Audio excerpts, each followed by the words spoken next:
Good morning, everybody. Welcome back to the installment of Scott's Selections here for Sunday, November 15th. Before getting today's play of the day, a quick recap of what happened yesterday. Lots of recaps. We're going to do so pretty quickly. We ended up going 2-3 overall. Not a great day, but we ended up going 2-1 on the joint video with Scott Steen, as we ended up losing USC minus 14. Line climbed up to roughly 15 or 15.5, and they didn't cover.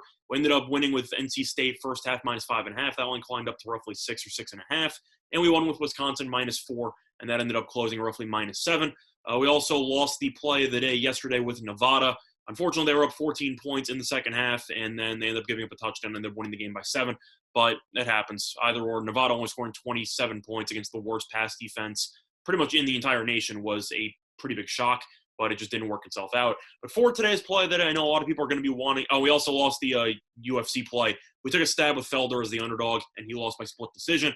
Really wasn't close. That one judge who gave Felder the fight should probably never judge a UFC fight ever again, but he ended up losing, so we ended up picking up a loss there. Now, for today's card, I know that there is a lot of people wanting to talk about the NFL, but for some of you out there who might be looking for something else to talk about, there is a college football game going on as you have California versus UCLA, as both teams had their opponents cancel because of COVID-related issues, so they decided to form their own game. So you got California against UCLA. The current spread is California minus 3.5.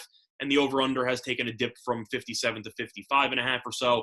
And for today's play that we're going to be looking at the favorite here, we're going to be going with California minus the 3.5, which is available on FanDuel at minus 104, a time recording of 2:17 a.m. Eastern time. A couple reasons why I like this. I like the spot for California. I know that UCLA's already played a game and California has not. However, California brings back a ton of experience from last year's team, which ended up going 8-5 and won a bowl game as they ended up beating Illinois in the Red Box Bowl.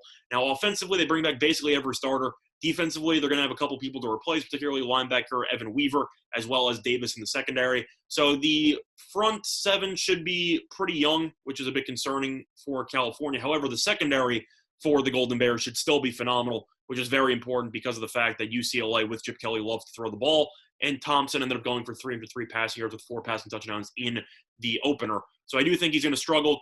Colorado's defense is definitely not much to write home about. So UCLA scoring 42 points is impressive, but it is worth mentioning that Colorado also gave up 32 to Stanford. Their defense has not looked good at all. And UCLA also fell behind extremely early in that game as they were trailing 35 to 14 at the half before Colorado kind of took their foot off. So UCLA defensively has been a disaster under Chip Kelly. That is no surprise to anybody. Giving up 525 total yards to Colorado is a problem. California's offense isn't extremely dynamic, but it is extremely consistent. And they are very balanced as they have a solid ground game and they have quarterback Chase Garbers back. Now, California went 8-5 last year, which sounds pretty good. However, Chase Garbers, their star quarterback, got injured halfway through and missed a couple of games. With Chase Garbers as the starter last season, California was 7-2. So they were a really good team. They arguably could have been competing for a Pac-12 title, probably not, but they could have been in contention.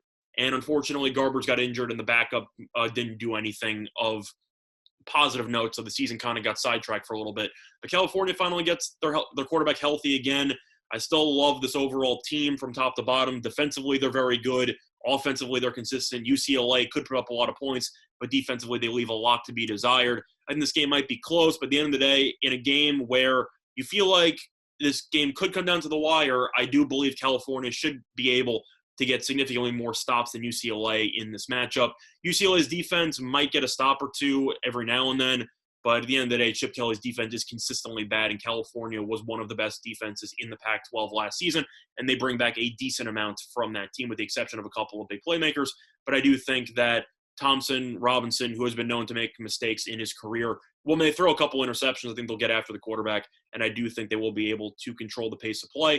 So for that reason, the play of the day here for Sunday, November 15th, is going to be on the California Golden Bears, minus 3.5. It's available on FanDuel at minus 104. That's an installment Scott Selections. Good luck to all of you and your respective bets today. Bye, everyone.